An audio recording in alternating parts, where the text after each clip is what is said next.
আমি প্রথমত যে কথাটি বলতে চাই এবং শেষ পর্যন্ত যে কথাটি বলতে চাই সেটা শুধু একটি মাত্র কথা,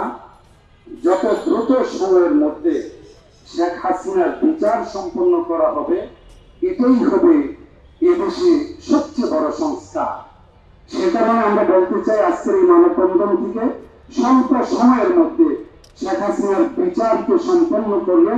এবং সর্বোচ্চ শাস্তি কার্যকর করার দাবি জানাচ্ছি। একই সাথে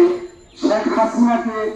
দোষর করতে এবং ফেসিবাদের আমিরে পরিণত করেছে যারা, বিশ্ববিদ্যালয় সহ বিভিন্ন শ্রেণী পেশায় চিহ্নিত ফেসিবাদের দোষর, বিশেষ করে ঢাকা বিশ্ববিদ্যালয়ের শিক্ষক নামের কলঙ্ক যারা আজকে শেখ হাসিনাকে উৎসাহ দিয়েছে, এ পথকে আরো সহজ করে দিয়েছে, ছাত্র জনতার উপর, সকল শ্রেণী পেশার মানুষের উপর জুলুম অত্যাচার করার ক্ষেত্রে এগিয়ে যেতে শেখ হাসিনাকে যারা পথ দেখিয়েছে, বুদ্ধিজীবী নামের কলঙ্ক, তাদেরও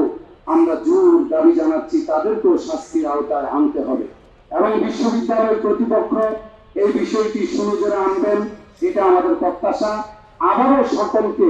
ধন্যবাদ জানিয়ে আমার বক্তব্য এখানে শেষ করছি।